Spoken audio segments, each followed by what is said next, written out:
Hey everybody, what is going on? It's your boy Crypto Bobby. Hope you are having a great day, great night, wherever you are watching or listening in from. And yes, as many commenters have already alluded to, I am going live, so now is the time to sell all of your crypto. Go short on any platform that you so choose, because per usual, anytime I go live, the market should drop off a cliff. But for real, hope you guys are having a good one so far. Thanks to everybody who's already joining. Corbinian, what's up, brother? RC Phantom, J Bags, Anton, Crypto Noob. Hope you guys are having a good one. Gary, don't mean to miss any names, but I could be here for a while if I get all of them. But hope you guys are having a good one so far. Really today, for the most part, things are fairly quiet on the Western Front or the crypto streets. Not a ton of action in general, as far as like big stories. Probably the biggest one, at least, that was talked about quite a bit on crypto Twitter, at least, was Haven Protocol, which, if you guys aren't familiar with Haven, is a cryptocurrency with a, believe, $2 million market cap, around there. Yeah, $2.5 million market cap. And it is listed on, previously it was on TradeOgre, but it's on Bittrex now. And there was some drama in the Haven Discord group, and it was a whole big hubbub because there's nothing else to do right now on crypto Twitter. Not that much else to talk about, apparently, but apparently there is one developer for Haven, and he had not been heard from in quite some time, and some people were freaking out a little bit. So a lot of different craziness happening on Twitter, as far as certain people blaming other people, people going back and finding who had shilled Haven, whatever. I don't think I've ever talked about Haven previously before, so I'm going to pat myself in the back for that, and I'm kidding. I really don't think it's like that crazy of a deal in general for anybody that, like, I guess, publicly talked about it. Is definitely suspect having one developer for a $2.5 million project that apparently has full control over basically everything. But pretty interesting to watch how a lot of this went down. If we pull up the B chart, it dropped. Where was it? It dropped quite a bit, and then it's since recovered. It's actually, I believe, it dropped. Where was it? Against Bitcoin, it dropped like 13 something percent, maybe a little bit more, but it's basically fully recovered since the time of all this public hubbub happening. So kind of interesting to watch a lot of the market dynamics play out. I think it went down about 20+%. Now it's, if you bought the absolute fear, you're up about 15% against Bitcoin. So something to certainly keep in mind when this goes down. As far as the importance of this, I don't see a ton of like crazy importance about Haven in general, or one developer. I don't think there's a whole need to be upset. I just think there's not that much else going on right now in the Twitter streets, in the crypto world, that this is actually a story as of the time of recording this.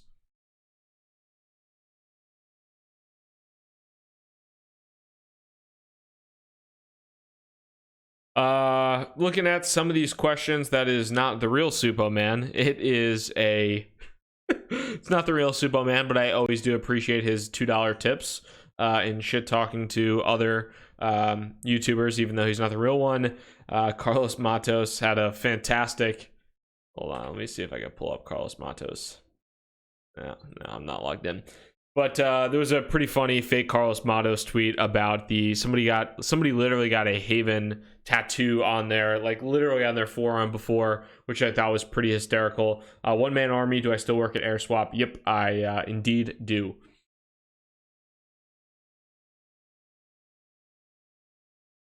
And guys, as far as I'm looking at, as far as things go, definitely looking at all of these comments here. I see Naima drinking Gatorade lemon and lime. It actually sounds a lot better. I just have water. If you guys are drinking anything interesting, would be happy to hear that. And then also hit up the comments as far as any questions you have.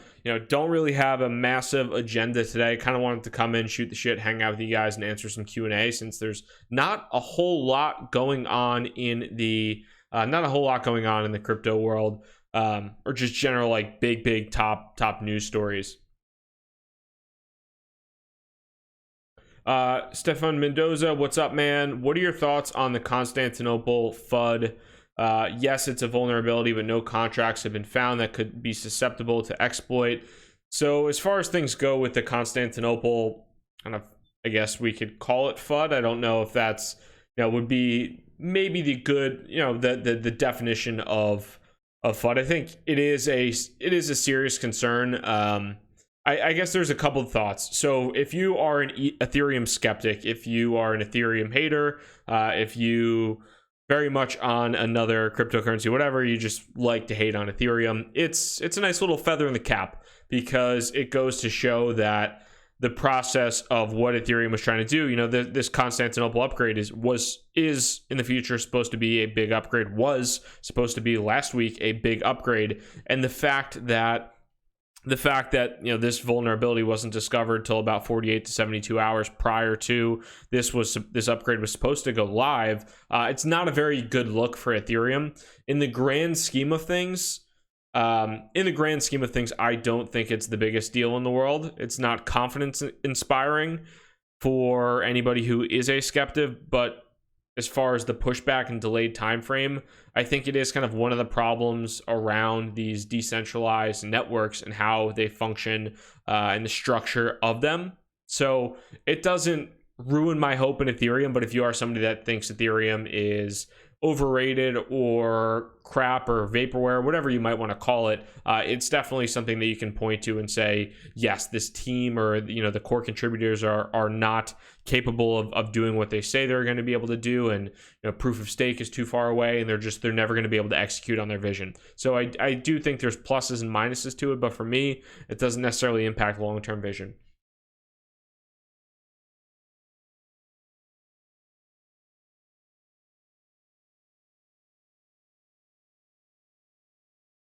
So taking a look at some of these questions, New Orleans lost. Yes, they did. RIP and peace to the Saints.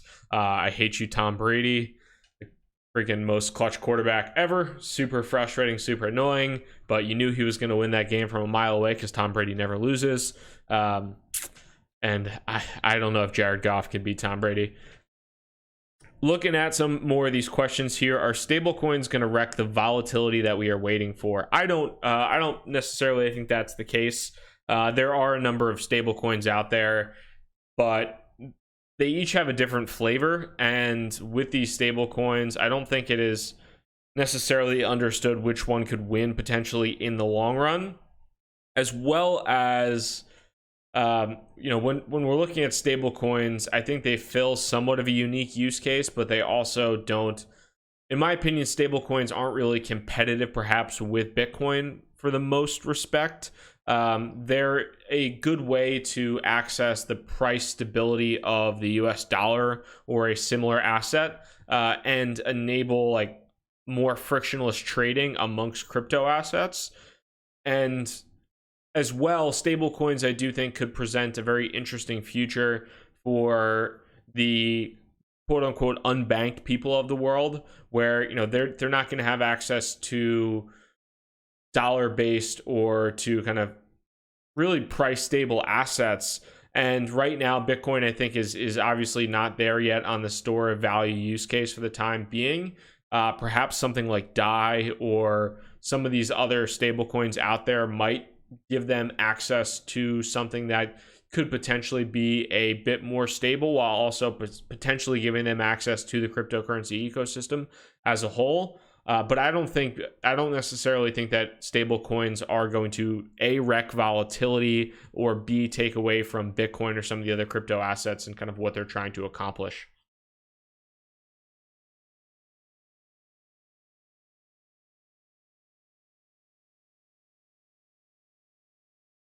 So taking a look at some more of these questions, guys, thanks for all of these. There are a lot of great questions here, so I very much do appreciate them.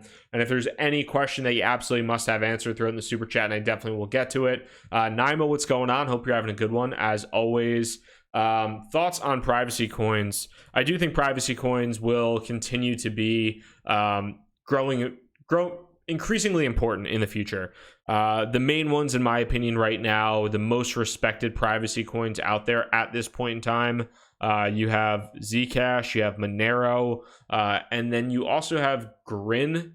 as well. Now, Grin is very much new on the scene. You also have Beam that came from Mimblewimble, but Grin is from Mimblewimble as well. But Beam has had a few different issues. Grin, I addressed some of the kind of issues in the past as far as just the kind of overwhelming amount of venture capital money that's mining Grin.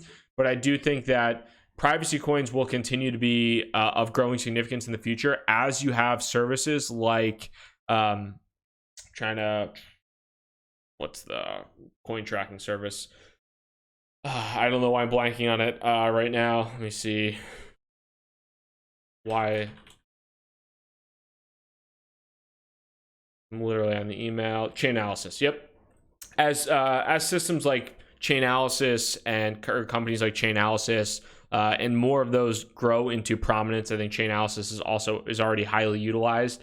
A lot of people might start to realize that Bitcoin transactions and maybe Ethereum-based transactions are not as private as you might think. And anytime you've linked them to really like a Coinbase or anything like that, Chainalysis or something else can really link that to you. So I am kind of bullish on the long-term utility of privacy.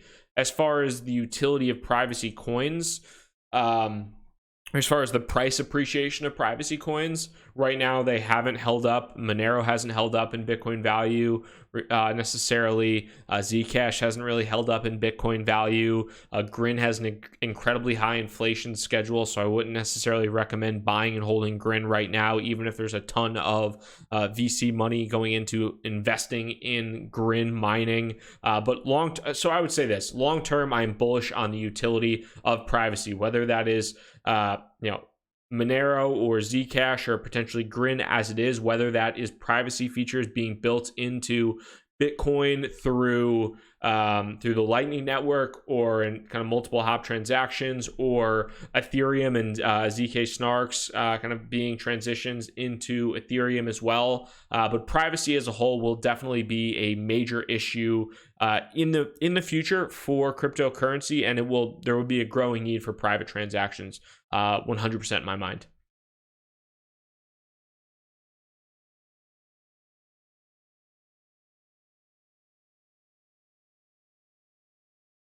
What's up, Crypto Cream? Glad to have you here for a live show. I hope you're having a good one, bud. Sorry if you don't typically get a chance to catch it. Do you think more states will be following Wyoming's lead with its approach to crypto? How much do you think that will aid option? I don't know. I'm not fully versed in all of what Wyoming is doing from a cryptocurrency standpoint. I think Caitlin Long, who's kind of big on the rehypothecation of Bitcoin and cryptocurrency assets, is heavily involved, because I think I see her talking about that on Twitter quite a bit. But one of the interesting things too that some other people have talked about I think I was listening to Pomp's podcast and he had Ari Paul on, and they were talking about, I think it was Pomp had asked Ari about his thoughts, or talked to Ari about how important Ohio accepting taxes for in Bitcoin was, and how that might be like a gateway drug essentially for other governments to start accepting it and taking it more seriously.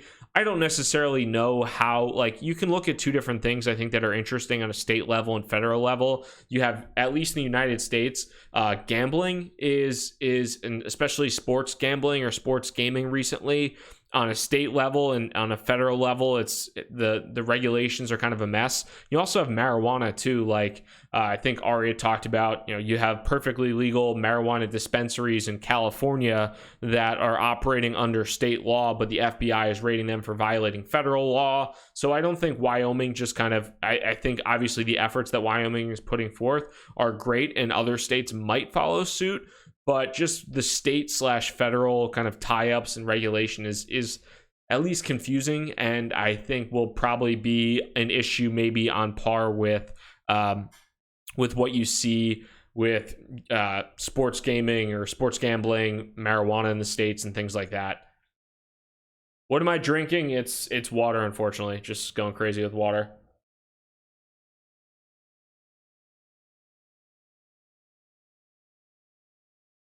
Mo Lewis ruined football. Yes, I am well aware, man. I am well aware.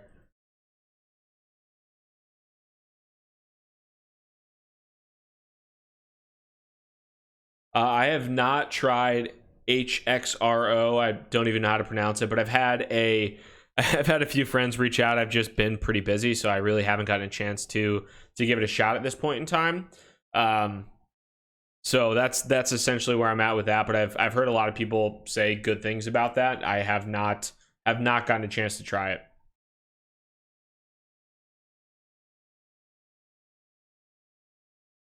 Nice question, Gordy Karen Cunningham.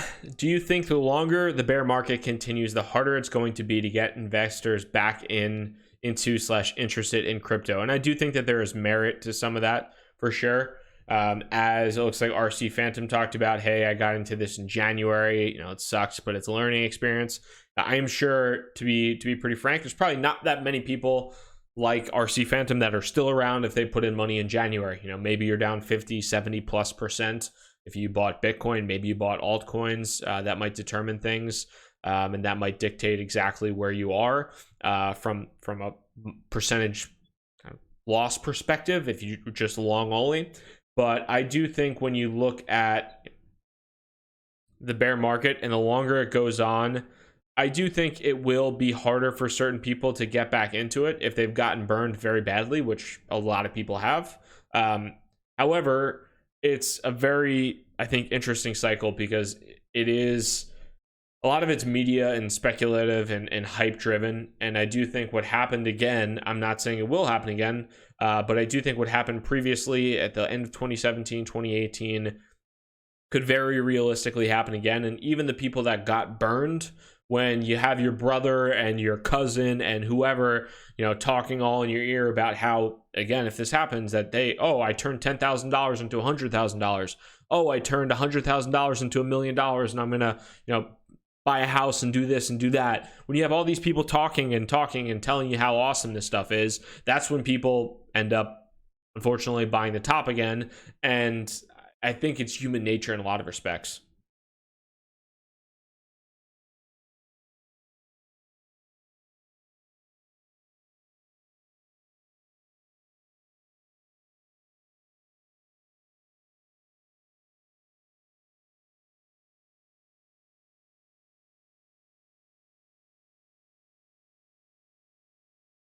ICO is still a thing. Not my personal opinion. I don't think. I think there's too much regulatory uncertainty around initial coin offerings, so that initial coin offerings, like I really just don't see a large demand for ICOs. And also, I think most companies that were trying to do ICOs previously. I think that most companies that were trying to do ICOs previously, a lot of them have changed plans or stopped just because the fundraising is no longer there for a lot of them. And there's a good question previously. I forget exactly who answered it, but ICOs versus STOs. So ICO obviously stands for initial coin offering. STO is security token offering. Security token offerings are interesting, and I do have I would say, a decent little bit of, for whatever reason this thing is going nuts. So apologies that looks like the video isn't perfect, but security token offerings are interesting because they are the construct of basically wrapping security offerings into a digitally wrapped token. And there are a few different advantages to a security token offering. However, a lot of them right now are mostly theoretical. So people have talked about with security tokens, you will increase the liquidity of a given asset. You know, if you, let's say, invest in a real estate deal, if you invest in a real estate deal, then you might be locked into that for quite some time. It might be hard to exit that position, and you might be stuck with, like, let's say, a commercial real estate deal. On the other end of the spectrum, if you were to tokenize that, it might give an opportunity for many more people to potentially buy and sell that asset. So you might be able to move in and out of that more frequently. With that, there is the concept of a liquidity premium. There is also a number of different components as far as reducing certain costs associated with tokenizing. But a lot of these, again, are really theoretical because for the most part, there really aren't many security tokens. There's probably less than 5, like, actually really legit security tokens in place right now. So there's no solid case studies on the benefits of them. Now, when it comes to that too, when it comes to these security tokens, I think we're really in, like, I would say, not a hype cycle with security tokens, but people are trying to talk up security tokens and get people interested in them. But what we're going to need to see is we're going to need to start seeing assets, high quality assets, get tokenized.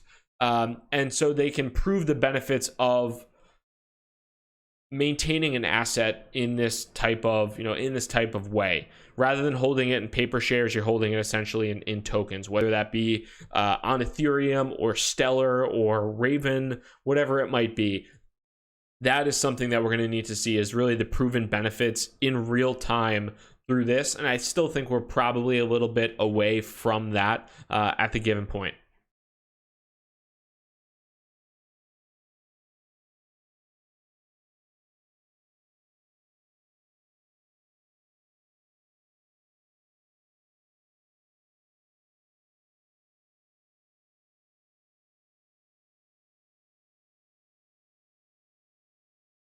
So taking a look at some more of these questions, apologies on how long it takes me to read sometimes.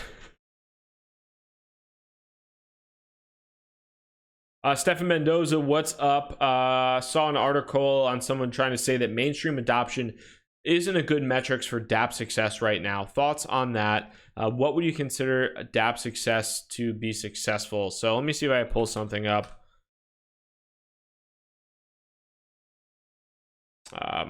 Let's see here.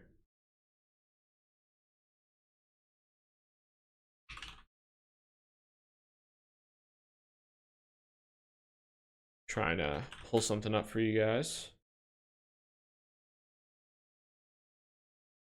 So one thing I would say, okay.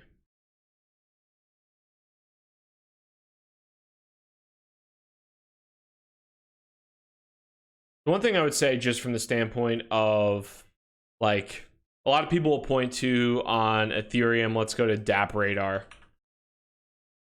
So Ethereum will go to dApp Radar and we'll say people, whether they don't like Ethereum or they don't like whatever specific, if it's EOS or Tron, whatever it might be, they'll go to this and they'll say, oh wow, like Ethereum is valued at multiple $1 billion, and the top app on Ethereum right now is IDEX, which has 528 users, and what is that? Not a ton of volume going through it. Now, you can look at it that way and say, oh, the top app on Ethereum only has that number of users.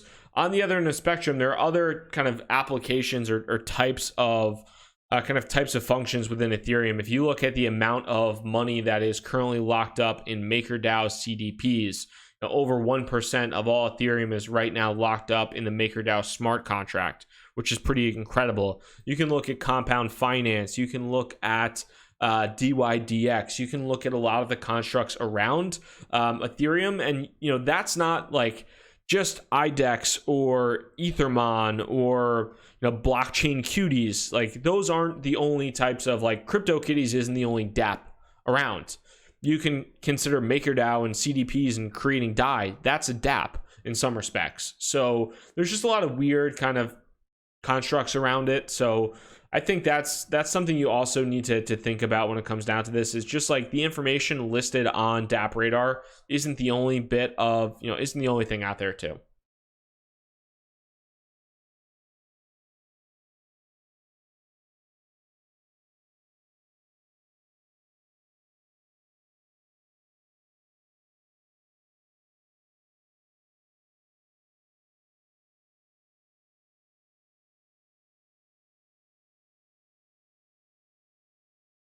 So somebody talking about Bitcoin here going below 3.5.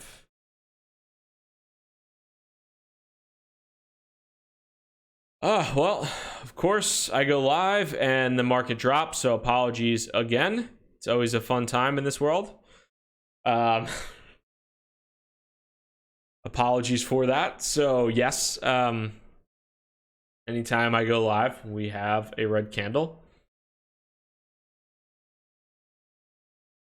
I mean, I think if we pop back here, I don't remember the number to watch was. The number to watch was really 3,200, so we still have quite a bit of time for that. I mean, we still have a little bit of ways to fall. I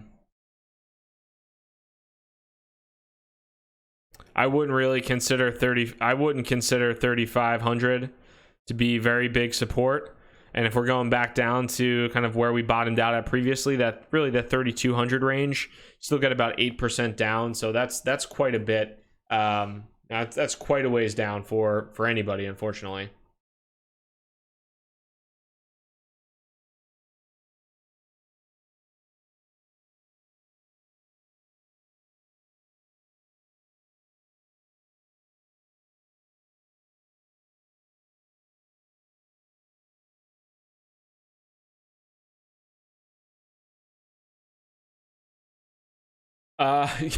Sorry, Mastron, I missed that question before. I read it and then I didn't respond, so apologies on that. But if somebody said they give you $1 million for predicting a 50x in under 3 years, what would be your pick today? That's a good question. Let's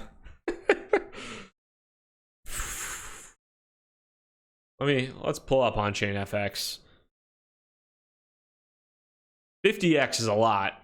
And if I knew that I'd put every dollar I had into it, obviously. Add more.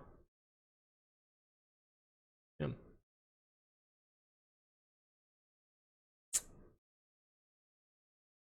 What's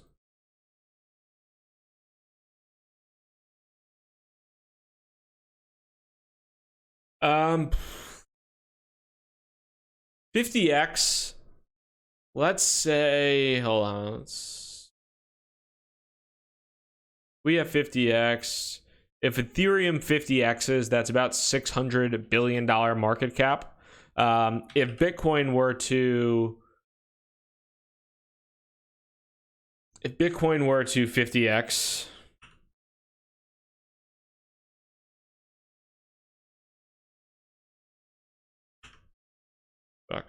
calculator can't even fit that. It'd be a lot. Be multiple. It'd be a lot of money. 50x. I mean, fuck. I don't know. Maybe if Ethereum actually like figured out shit and like worked.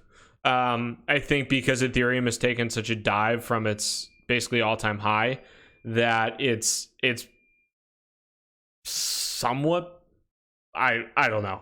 I struggle to say here anything's going to 50x. I mean, I'm sure something will. If we ever see another bull run, yeah, something absolutely will 50 cent. Something 50 cent 50x.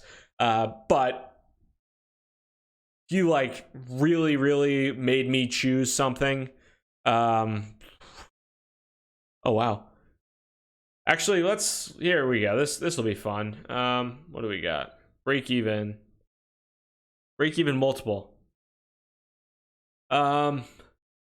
So if our chain were to get back to its all-time high, our chain would need to 105x.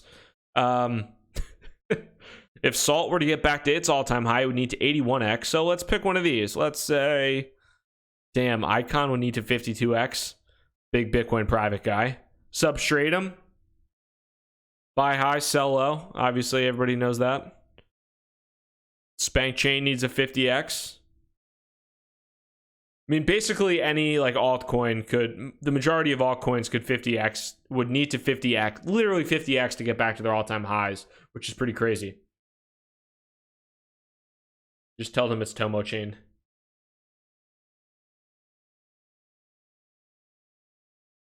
Has to be a shitcoin. Imagine asking Sam Darnold who is going to win the Super Bowl next year, and he says the Patriots again. I mean, he wouldn't probably be lying unless Tom Brady and Gronk both retire. Please, for the love of God, Tom Brady retire after you win the Super Bowl. I can't take this shit anymore.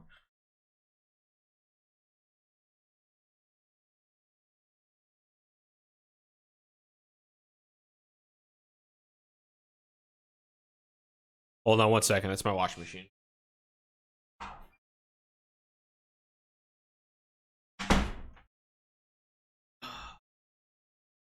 There we are.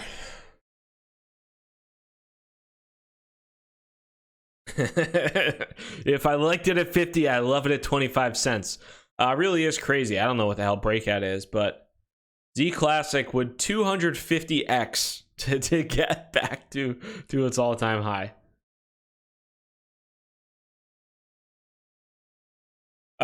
So interesting question, Stefan. If real estate prices are being traded on exchanges, or if real estate assets are being traded on exchanges, which is essentially a construct of a lot of these security tokens, how would price discovery potentially affect rental prices?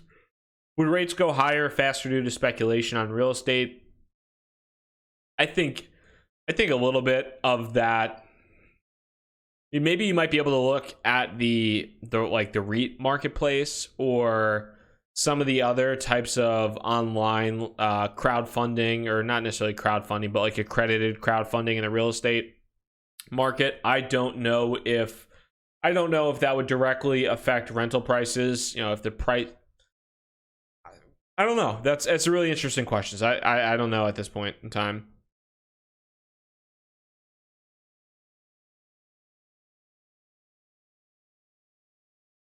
Surely, JC, I better not join here anymore. Okay.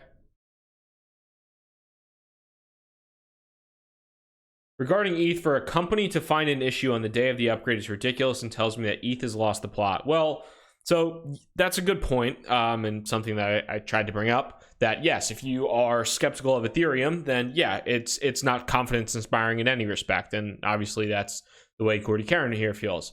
On the other end of the spectrum, ETH isn't a company. Ethereum is not a company. It's the same thing as Bitcoin. It's although Bitcoin is arguably even more decentralized because there is not necessarily a consensus with 500, 700 employees working on a lot of the infrastructure around it and things like that. But you have to take into consideration, and I think I forget which Silicon Valley VC, but they were. I'm trying to think off the top of my head who it was, but there was a very prominent Silicon Valley venture capitalist who was essentially complaining about the way in which Ethereum functions kind of not as a company, but it's supposed to be a decentralized network. There are going to be issues during times like this when an upgrade might happen because there is not a for-profit company behind it saying, do this, do that. There are a number of issues that really do come with the decentralization of that. So that's the trade-off, I think, is yes, it may be more decentralized, but when you have something that is decentralized, there might not be clear lines of communication. There might not be it might not flow as seamlessly. Upgrades might not take place as seamlessly in many respects as other types of organizations, because this is not. Ethereum is the Ethereum Foundation and core developers. You have, Bitcoin is the, Bitcoin core developers that are working on it. You have a number of people geographically distributed across the globe working on this stuff. Whereas maybe in comparison to a Ripple, or, there are however many hundreds of employees at Ripple that are able to, as somebody was talking about building it up and asking about XWrap and things like that. When you have a couple hundred employees that are dedicated working on it, probably in the same office or in multiple offices, that's probably a lot more seamless communication. Upgrades might go smoother, but at the same point in time, the trade-off for that is really potentially the centralization of that. Shirley, you are the only person asking questions here, so I really apologize that I missed your question, because I haven't gotten any other questions. So if you'd like to ask a question again, you can say pretty please with a Shirley Temple on top, and maybe you might get it. But outside of that, I apologize that I missed your question.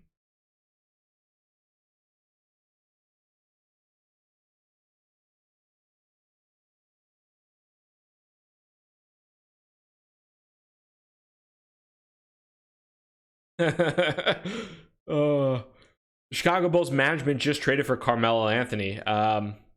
Well, he's young, he's spry, he's light in his feet. You're getting Syracuse Melo at this point in time, right? Speaking of, shout out to Kobe Bryant speaking at the Tron conference. Nitron, BitTorrent, Tron dogs.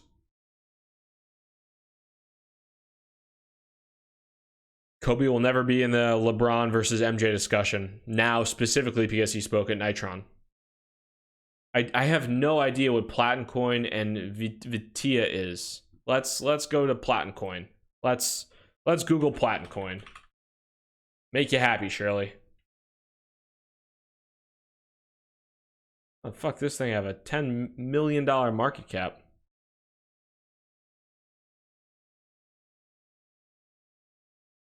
Bit4x. YoBit. Fuck is this shit? Platin Genesis. Ooh, I'm ready. Ooh, become a minter. Learn more. How minting works.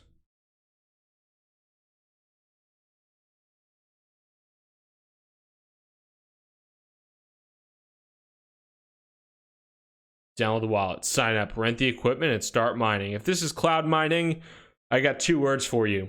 Dump it. Outside of that, I'd have to look into this a little bit more. But yeah. This is selling mining. Yeah, no. I gotta look into this, but off the top of my head, no.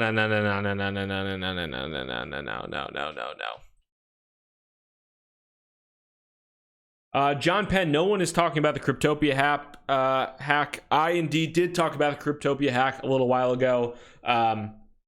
So, I mean, I talked about it, I think, I'm not going to go into CZ's tweets because he tweets too much, but CZ tweeted about it too, where I guess we could pull it up. Let's see, CZ from Binance, Twitter.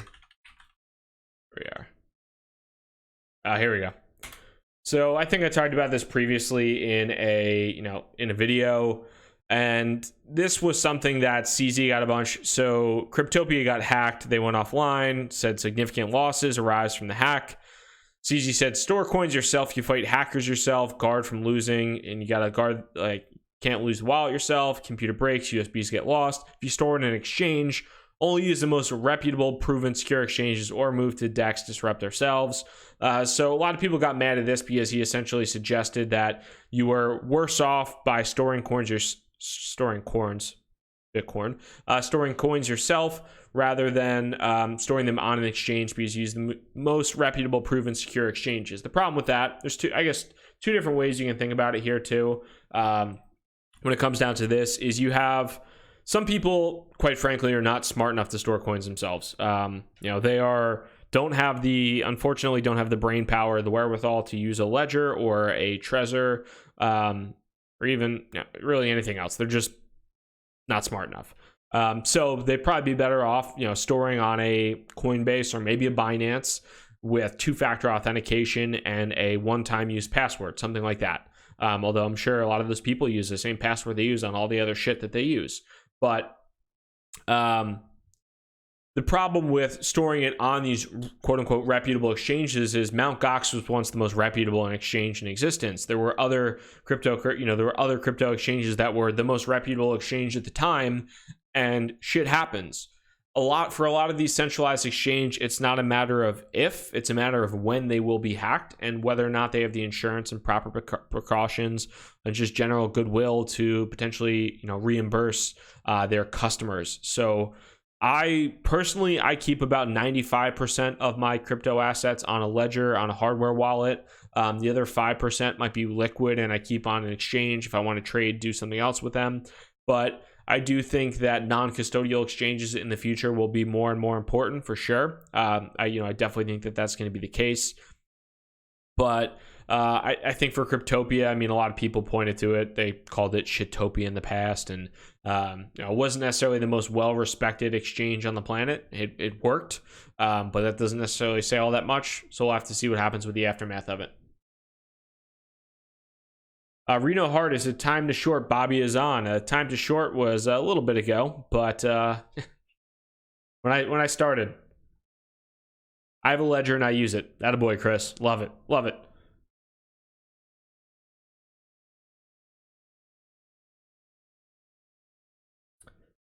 Yeah, and I'm mentioned, I guess, only 28 likes. If you guys are watching this right now and enjoying this, definitely hit that like button, hit the thumbs up button. Helps to get this video out for me, and I always appreciate that. So if you guys are enjoying this content so far, definitely hit the thumbs up button, smash the likes, whatever dumb phrase that the YouTubers, these idiot YouTubers are using these days. I'm an idiot YouTuber, but whatever.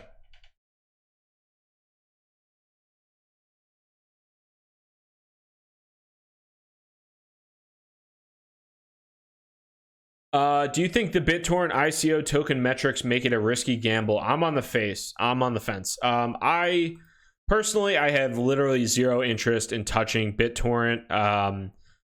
I don't like Tron. I think that doing an ICO for BitTorrent is a bullshit cash grab. Do I think the BitTorrent token price will probably pump?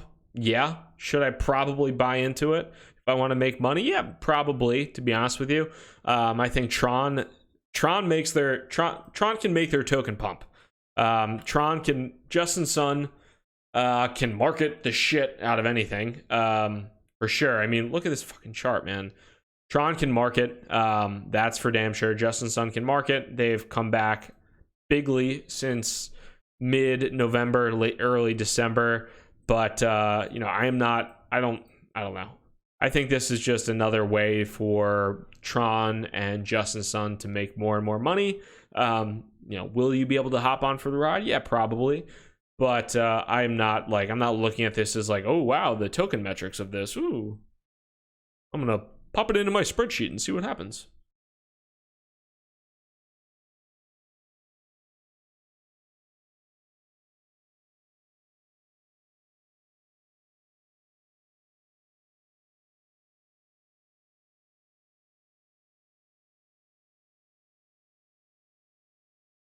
Yeah, interestingly enough, Gordy, Karen Cunningham mentioned one of the big kind of helpful reasons with Tron too is Tron has a really strong relationship now with Binance. And those kind of two companies, whatever, seem to be kind of in bed with each other pretty firmly. And Binance, I think, really in all respects, Binance being probably the most powerful company in cryptocurrency today. So Tron kind of picked the right horse for that race over, I think, anything else. So, I mean, if you're looking at straight up price accumulation, it's definitely not a bad bet. But for me personally, like seeing Tron up 130% already in close to 2 months, I wouldn't touch that. And I don't know. I think, no thanks to the BitTorrent.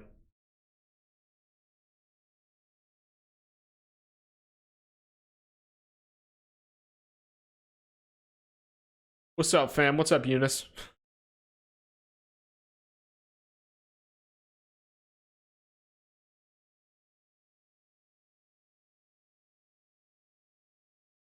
Maximilian Herb, hey Bobby, some Bitcoin maximalists argue in the next bull run, if there is any, just Bitcoin rides up north, altcoins will not. I don't necessarily know about that. I do think so a lot of that I think is determined by regulation. What happens with a lot of these ICO'd cryptocurrencies? Will governments go after them? Will they be treated, as illegal fundraising? Will they be fined? What's going to happen with that? So that's definitely something to think about, just like the regulatory framework, the regulatory framework and the environment in general for that. But when we're looking at whether or not altcoins will also rise up with Bitcoin, while I 100% do get the narrative around Bitcoin is my largest cryptocurrency holding. It is my biggest bag per se. And I do have very much confidence in Bitcoin gaining future value and increasing utility as both a store of value and with the Lightning Network payments and things of that nature. But I don't necessarily think that Bitcoin will be the only cryptocurrency in the future.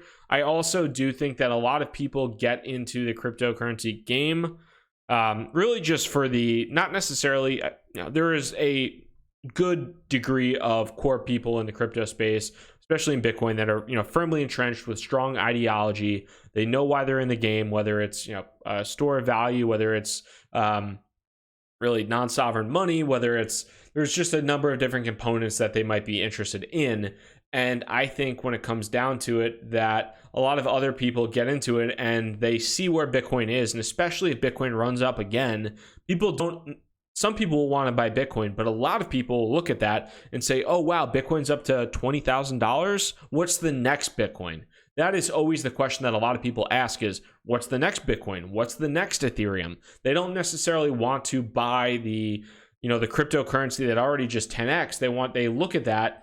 Like, I think in many respects, when people look at what happens with the market, let's say you have $1,000, people look at Bitcoin and say, well, that went up to $20,000. At one point in time, that was $5. What if I take my $1,000 and buy 200 of a $5 token or a cryptocurrency? That's going to go up, and then I'll be rich. And they start counting their money and writing it on a calculator of what they're going to buy when the price of that asset becomes worth what Bitcoin is. Obviously, that's not exactly how it works, but I do think human nature, for a lot of people that are new to the space, that's how it works.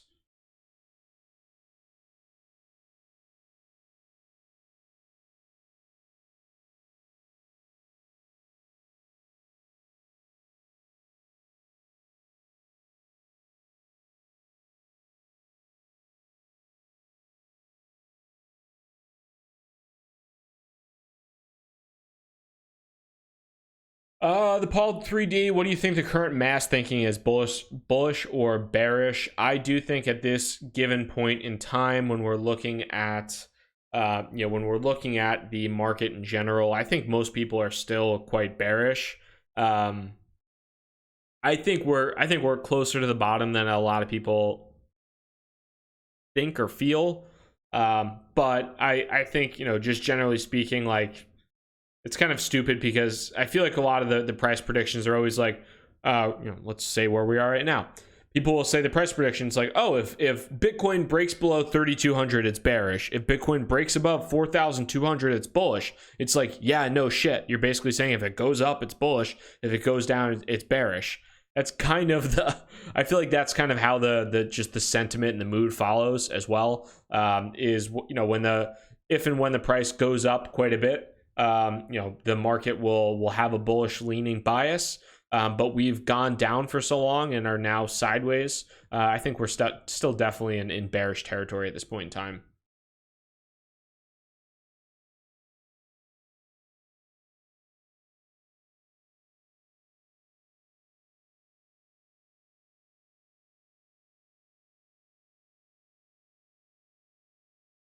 The next Bitcoin will be Platin Coin. I agree, J-Bags. I'm all in on Platin Coin.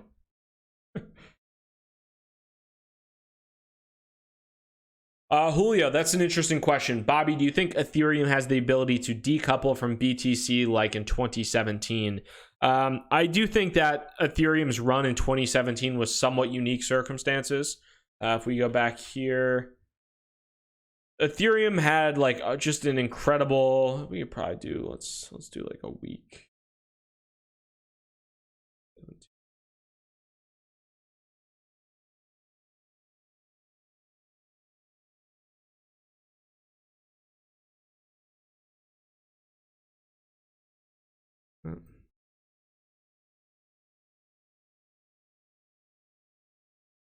There's a point in time where Ethereum ran all the way up to 0.17 BTC. It's now at 0.03. It was a kind of a crazy whirlwind of, you had ICOs, so the demand of people participating in token sales was massive. You had the Ethereum Enterprise Alliance. There were times when Ethereum would spike, multiple percentage points based upon whatever, JP Morgan, Microsoft, XYZ company joining the Enterprise Ethereum Alliance. There were just all these like little bullish things that necessarily weren't happening in Bitcoin, but they were happening in Ethereum. And I think the ICO token sale boom of mid to late 2017 was really one of the bullish components of Ethereum's ride up against Bitcoin. I do think that that could happen again. I don't know if it would happen to that degree though, because I think a lot of people have a lot of skepticism around, what previously happened with Ethereum. Again, there might be new use cases or things like that that are developed in the future, but not to say that things can't decouple from the price of Bitcoin. I mean, even Tron I don't like Tron, as I said before. I'm not a big Tron fan, but has Tron been a great investment in comparison to Bitcoin in the past month, 2 months? Yeah, absolutely. So a lot of it does depend upon the narrative that's playing out, not necessarily the solid facts, but a lot of the narrative that's comprised of it moving forward. There's a run up with the Nitron conference. You have this BitTorrent ICO and acquisition that's happening. That is helping it to decouple from the price of Bitcoin, even though Bitcoin is in a bear market.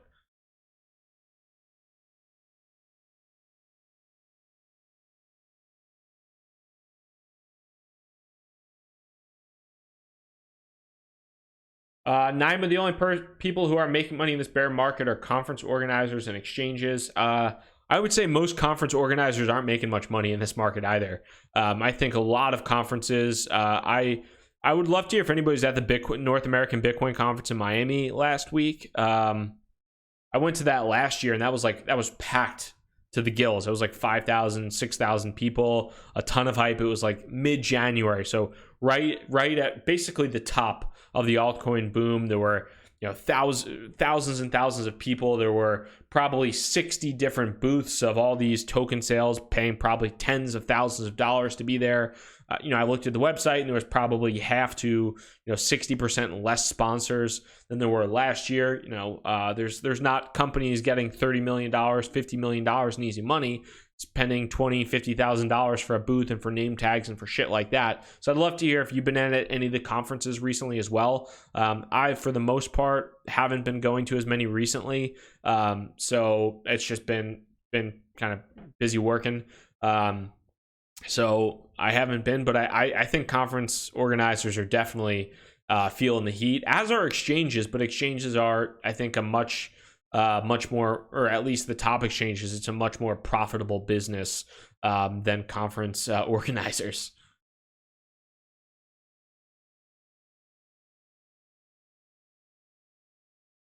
Thoughts on VCs pouring money into, so Stefan, I made a video about that. I think it was my last or two videos previously, where I talked a little bit about Grin. It was towards the end of the video. There was my last video is, I think, Crypto Happy Hour with Frank Chaparro from The Block. But then there was one previously where I talked a little bit about Grin mining.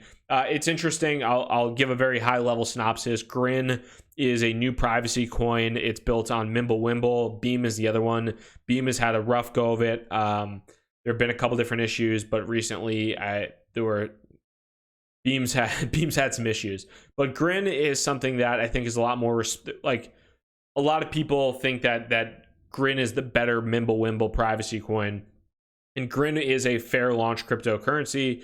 What does fair launch mean? It essentially, at least in my opinion, means there's no pre-sale, there's no founder's reward, there's no ICO, there's no team allocation. Basically, there's just a couple of people developing the protocol, and when they flip the switch, anybody can start mining it. Now, the one problem that happened with that is people were able to, Grin was a long time coming, and people were working on it for a little bit of time, and people looked at the Grin technology and thought it was really good stuff. And by people, I mean not even just the average Joes, but powerful venture capitalists that are going back to the point of finding the next Bitcoin. They're looking for the next Bitcoin.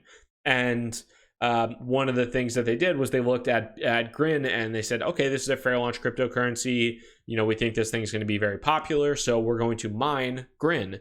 And how they're mining Grin and what they're doing is essentially venture capitalists, what they're doing is they created SPVs, which are special purpose investment vehicles. Essentially, it's easier to invest than in a fund.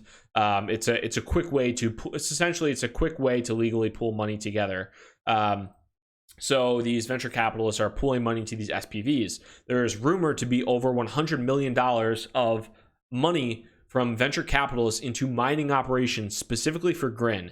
And when it comes to this, Grin, these miners aren't, these people mining are not, basically these venture capitalists are putting these money to these SPVs, and they're paying these mining experts to mine for them, and then they're mining it and selling it for profit, and then they're taking that as returns essentially through the SPV.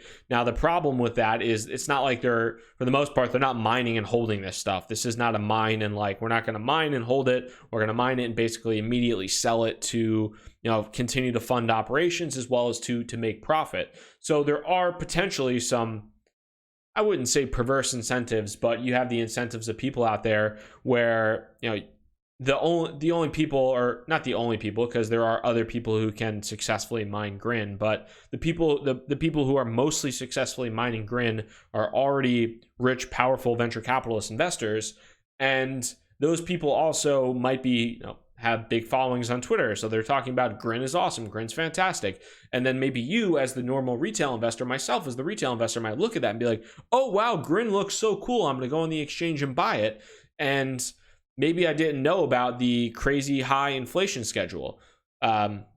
Again, this is not Grin. The Grin core developers, they can't control who is going to mine their cryptocurrency. So under no circumstances am I saying Grin is bad and the developers of Grin are bad. It's just the venture capitalists saw an opportunity to make money, and they are taking advantage of, number one, the considerable financial resources they have, and also their access to technical expertise.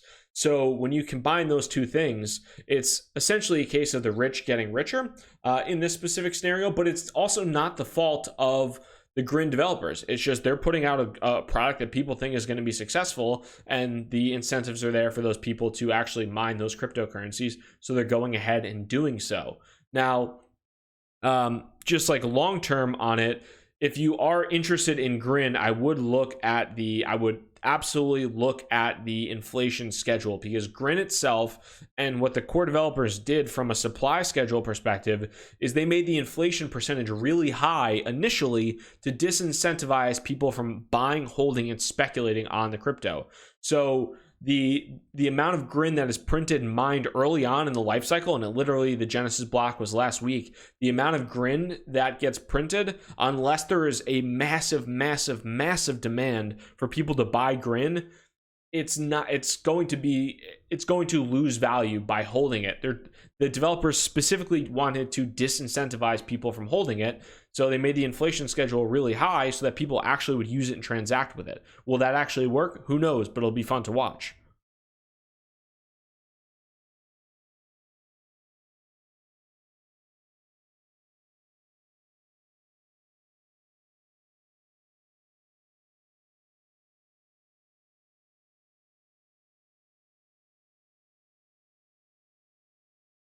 So taking a look at some of these questions.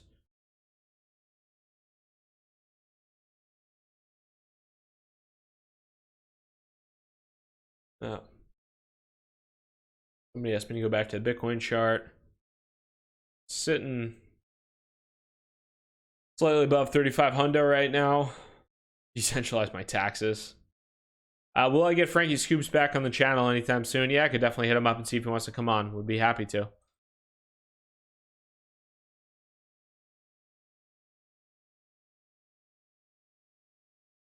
Freeman Young, can I get Carter Thomas on the show? I could definitely try to. I met Carter back in May I think it was May. Carter's awesome. Great dude. What are your thoughts on position, or what's your position on making chains ASIC resistant? I think that the argument of allowing ASICs falls under the principle of having a fair market is a valid argument. So ASIC resistance, I think, is kind of BS.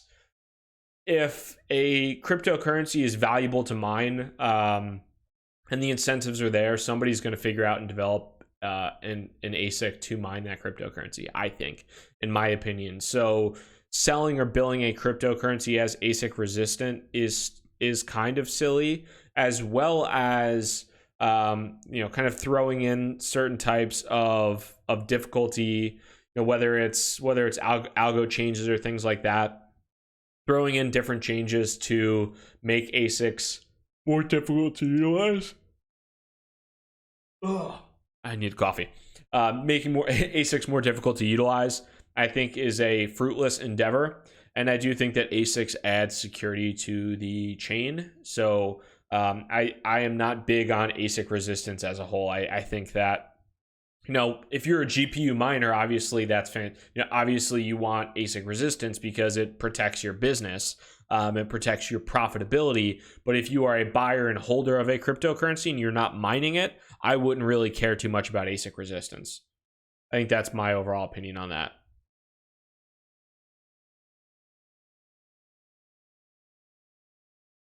Is that the real Nita coin? That's the real Nita coin. What's up, brother?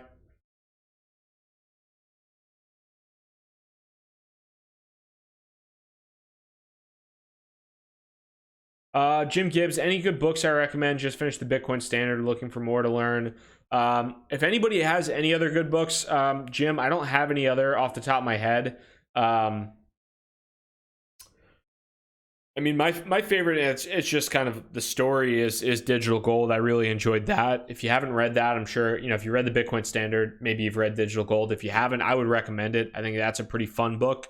Might not be as maybe as informative or as ideologically driven as the Bitcoin Standard, but I would definitely recommend it. But if anybody else has any good crypto books that you'd enjoy reading, definitely let me know.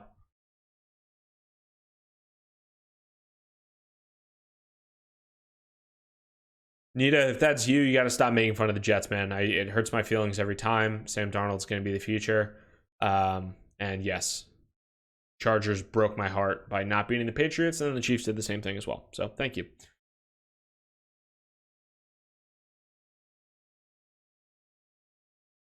I bought my wife's uncle. Really? Oh, okay. The Digital Gold book for Christmas. He is an experienced accountant with tons of stocks. Will he hate me for introducing him to the crypto game? No, I think it's definitely worth. I mean, I think he'll like the book and it's worth reading. Bitcoin white paper, obviously. The book of Satoshi, The Internet of Money, Understanding Bitcoin. Nice recommendations, Joshua. More Money Than God. Grace Meyer podcast. It's a good door stopper.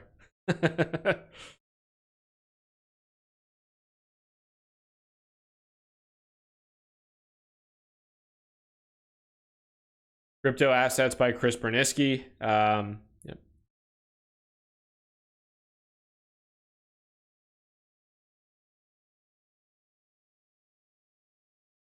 Oh shit, and I missed that question 30 minutes ago. Apologies on that. Where's the best place to have buffalo chicken and chili cheese fries in NYC?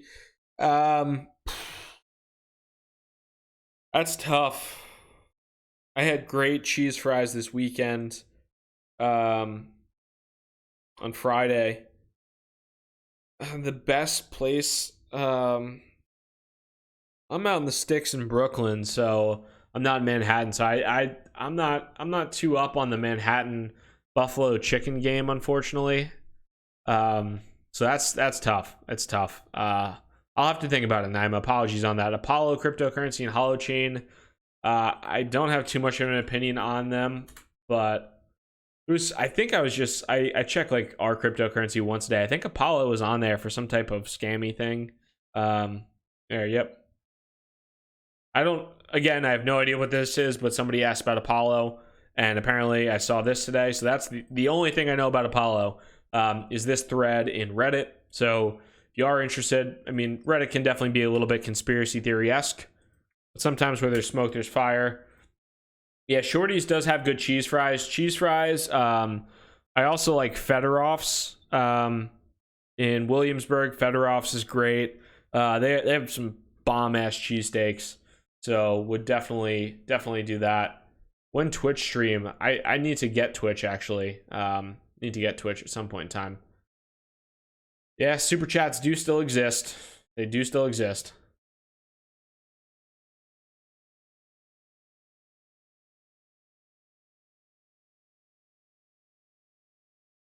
I need some Bitcoin. I need Bitcoin to be a few $1 million a pop to split anything with Gary V.